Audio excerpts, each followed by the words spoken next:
What's up, the Zone Sports fam? It's your boy JD Dugan back for a little NBA Finals edition of the Zone with JD Dugan. So, despite the sports world being popping, the NBA Finals going on, Stanley Cup playoffs, WNBA's even been on the news, MLB's going on right now.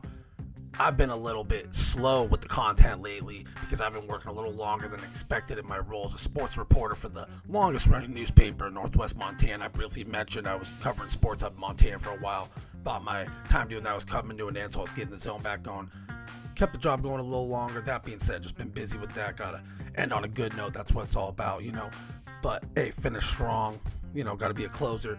That all being said, time doing that is coming to an end soon, so I'm really going to be ramping the Zone sports content up. But that all being said, let's get into the NBA Finals. Boston's up 3-0.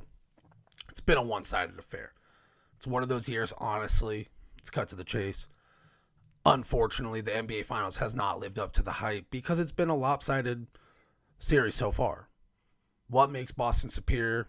That's where I'm going to lead in with this, because so far, Boston, they are putting it on the Mavs. It's really not even been competitive. There's been times, but really the Celtics, they remind me, what makes them superior? They remind me of Khabib. They remind me of Floyd Mayweather. They're boring. They are sort of boring to watch, but when it's all said and done, they execute their game plan and they dominate their opponent. They use constant jabs, nonstop pressure, and the occasional combo to set up the haymaker while rarely putting themselves in the position to take damage. That's kind of the style Boston plays with. They have so many different guys who can beat you, and they don't do it in a way that's maybe the most exciting. It's a lot of Jaylen Brown pull-up jumpers. It's a lot of Jrue Holiday getting to the basket for an easy layup. It's a lot of Al Horford being wide open because he got an offensive rebound. Whatever it may be, it may not be the Golden State Warriors in their prime with Steph Curry, flashy, fun to watch. It's not the Shaq and Kobe Lakers. It's a lot more Tim Duncan Spurs. It's a lot more, like I said, Floyd Mayweather, where eventually you're almost getting frustrated watching. Like, this is just kind of boring because they're just winning. They're not taking a lot of risk, but they're doing what they got to do. So if you're a Boston fan, you love it. But as an NBA fan in general, it hasn't been the most exciting series, and that's just what it reminds me of. It has that Mayweather Khabib feel, whereas Dallas, they're a lot more like the McGregor, Mike Tyson. They come at you with the flurry. They're looking to set up the haymaker. They're looking for the knockout. Kyrie and Luka, they could do it on their own for a while. They can overwhelm their opponents for a while. We see it in spurts in this series even versus Boston and their elite defense. But after a while, Dallas is worn out, and they have holes in their game on both ends of the floor. Very similar to what I said, McGregor and Tyson. That's their weakness in their fighting game. They go out there, they come at you with the flurry, they don't get the knockout. Ooh, they're in a little bit of trouble. This is going a little longer than I thought. I got another 10 minutes on the clock. Oh, I got to do this for 15 more minutes. That's where it becomes an issue for Kyrie and Luka.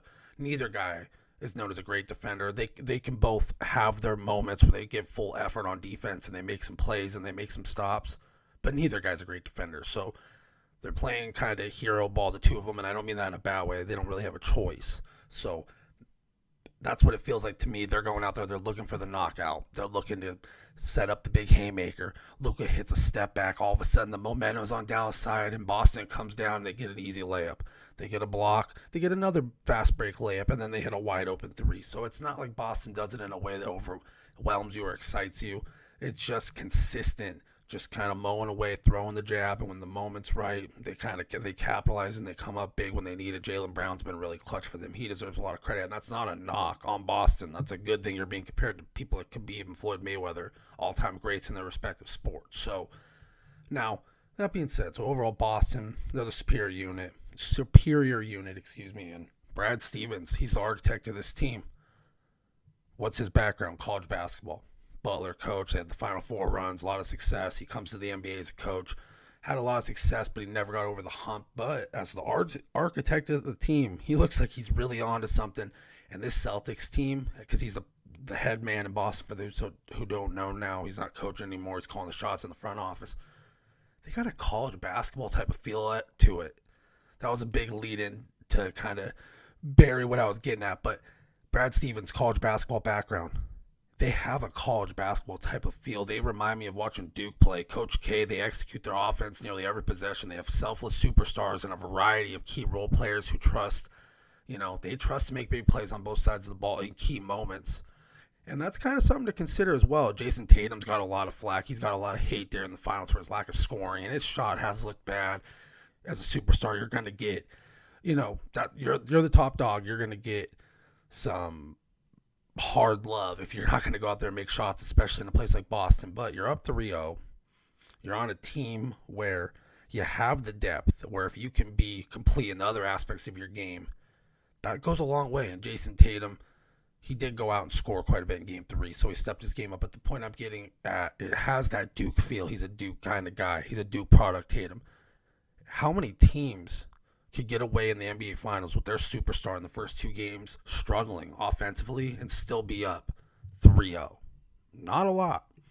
Not a lot. And that was kind of what I was getting at, where Tatum might not need to be the superstar who scores 30 a night for this Boston team to be successful, because they're not built like that. They're built for everybody to touch the ball, everybody to be involved, and they're going to move the rock. They're going to take care of the ball. And like I said, it's almost a Duke kind of feel to it. It's kind of a, maybe not a perfect comparison, but it has that kind of feel where it's not here to be exciting. It's not going to be the most fun thing, but at the end of the day, they get a W. They hit some clutch free throws late, whatever it may be. Tatum had 31 in game 3. He came to play on offense a little bit more. Still struggling with his outside shot a little bit, but long story short, he fits the system. Brad Stevens has built something there. Do I love watching it? Am I rooting for Boston? Let's just say this. How many times have I rooted for Boston in my lifetime? If I rooted for him this series, it'd probably be the first time. So I'm not somebody's going to be sitting there rooting for the Celtics. The point being, though, they're the rare team that can have their leading scorer struggle shooting and be up 3-0 in the NBA Finals. Tim Duncan, the Spurs, might be the only champion that comes to mind. Of course, the KD, Steph Warriors, but that's a little bit of a different story. But typically in the finals, if you're starting hitting shots, you aren't winning the NBA Finals. So a lot of credit goes to Brad Stevens on this roster, and a big shout out to Joe Mazzulla, who's done an amazing job coaching during the NBA Finals, and great front office work all around by Boston. Speaking of great front office work, let's take a second to highlight some poor front office work from last NBA offseason real quick before we move along to a little more NBA Finals talk. Because the Milwaukee Bucks letting Jrue Holiday go in a trade to chase Dame Lillard is an all-time front office blunder by the Bucks. Of course, the Bucks couldn't have predicted Holiday would get traded from Portland to Boston, but either way, Milwaukee never looked the same without Holiday running the show on offense and locking up opposing teams' best players. The Celtics took the leap to likely NBA Finals champions with the addition, so that says enough. Just an all-time front office blunder, and I like Dame Lillard, but come on, you win an NBA championship, the Bucks, they fire their head coach, they trade away Jrue Holiday, and it's just gone into a mess from there. I wouldn't be surprised if Giannis is out of Milwaukee in the next couple years. Story for another time. So, I briefly mentioned Tatum was getting a lot of hate during the finals for his lack of scoring, which, like I said, some of it's deserved. You're the top dog on your team. You're going to get that flack. But the internet meme trolls and the Twitter trolls and all that have kind of taken to a different level. There's been a lot of Tatum hate. But another player getting some serious disrespect all of a sudden is the one and the only Luka Doncic, the man who, along with Kyrie, willed this team to the NBA Finals. He's been getting shit on by the national sports media for his play, even though he's averaging 29, 9, and 6 in the NBA Finals. It really is the pre-championship LeBron James treatment back when LeBron was with Cleveland and Miami. Just overanalyzing the situation. Brian Windhorst went on a big-time rant that's been getting all kinds of love from the media for him calling out Luka. Like, come on. Nobody had the Mavs coming out as the Western Conference champs. Sure enough, Luka and the Mavs play their way into a shot at the chip. Now, of course, it hasn't gone the Mavs' way, but is that really Luka's fault? He's hobbling out there. He's clearly been injured. He's not 100%. And more importantly, no excuses. The Celtics are loaded. Porzingis, when healthy, was a game changer. And when Porzingis was healthy, they're like 9 deep with a variety of players who impact the game in different ways. So they're a matchup nightmare. And let's be real, on paper, the Mavs roster is good. And that's a stretch sometimes. I'm just being real. On paper, the Mavs roster is good, not great. PJ Washington has a bright future. He's really emerged this postseason. I really have enjoyed watching him play. Kind of reminds me of a little bit of a Rashard Lewis back in the day with Orlando, with Dwight Howard and all them. A little bit of PJ Washington, Rashard Lewis. I see the comp a little bit. But overall, the guy's been lighting up on offense, been a heck of a player. He's really emerged. Derek Lively. Looks like the lefty Tyson Chandler a little bit, future defensive player of the year type of candidate. Really a heck of an athlete, making plays on both sides of the ball. Alley-oop, great lob catch guy. Lively's got a good future. And Daniel Gafford, this is a stretch, but he's evolved into a poor man's Dwight Howard. He's playing out of his mind, and I mean that with the utmost respect. That's no disrespect to Gafford. He's playing out of his mind. That all being said, you get outside of those guys, that roster's not great. PJ Washington, Derek Lively, and Daniel Gafford are not the kind of names that you associate with a team that the expectation going into the playoffs was to win the finals. Now, you ask those guys, of course they're going to say that was their mindset. We were going into this to win it as a competitor. That's the only mindset. Now, respect to them. I'm not trying to discredit any of those three names. The point I'm getting at is you look at that Boston roster, they're stacked. And you look at the Mavs roster, they're limited. They don't have anyone outside of Kyrie and Luka who can create for themselves. And their third best shooter outside of those two is probably Josh Green or Tim Hardaway Jr. The Mavs have a nice core. The players I mentioned, realistically, have a bright future with that franchise. But you take Luka off this roster, and you're looking at a team that'd be lucky to sneak in the play-in tournament with Kyrie on the roster. So people can hate on Luka all they want. It reminds me a lot of pre-championship LeBron James. And just give it some time. People will come around because, remember, it wasn't Jokic and the defending champion Nuggets or the up-and-coming Anthony Edwards-led T-Wolves to make it out of the almighty Western Conference. It was number 77 and the Mavs, so don't forget. Because at 25 years old, this will not be the last time the Mavs make a finals run. This is all new for Luka, his first NBA Finals experience. Look at some of the greats. Not everyone has a Michael Jordan career where they go 6-0 in their finals run. Sometimes you got to have those bumps in the road. You got to have some learning experiences. This is going to be one of those years for Mavs. It's Jason Kidd's first year as a head coach in the finals, his first deep finals run as a head coach. So they're all going to learn from this. So I think the Mavs are only headed in the right direction. I think we're getting caught in the moment, hating on Luka. Brian Windhorst, like I said, go check out the rant on Twitter. Just saying, if you want to learn how to win, you got to look at those guys over there on the Celtics, wherever the rant may have been. Settle down. He's averaging 29, 9-6 in his first NBA Finals at 25 years old on a team where, yes, Kyrie is an all-time great, but outside of Kyrie, limited offensively and relying heavily on a couple role players who have never been asked to perform with the spotlight on their shoulders like this. So, versus a team that is absolutely loaded from head to toe. So, let's leave it at that. Luka will figure it out. Media, slow it down with the Luka hate. I get it. The complaining about fouls is a bad look, but unfortunately, you look at the league today, that's kind of the style of the league. So, LeBron kind of started that and everyone just ran with it. But speaking of overreaction, let's close this thing out with the Zone fam question. This one comes from a few weeks back. That's worth mentioning. But big shout out to the homie Kyle Graham for this one. This is the Zone fam question, a little NBA something to close this one out. For those that don't know, the legend Kyle Graham and his brother Kevin Graham, who Kyle notoriously destroys in Madden and 2K. Had to throw that one in there. But big time knowledgeable basketball diehard fans. The Graham family, they know their hoops. They compete, but they know their basketball. So maybe someday we'll get them on here to talk some NBA. But the point I'm getting at, here's Kyle's question from a few weeks back when Anthony Edwards and the Timberwolves were beating up on the Nuggets and looking like the future champs. Here was the question. Quote, what's your take on Anthony Edwards' discourse vastly changing in the last 3 weeks? Do you feel like the recency bias may be propelling his status, or do you think his game really is in the top tier of NBA stars? First off, great question and great observation, my man. There's no doubt about it. Recency bias did play a major role in Anthony Edwards all of a sudden becoming the quote-unquote face of the league for a few weeks there. Now, one thing that is real that I think fueled this more than anything in the American sports media is American NBA fans are hungry for the next big-time American superstar.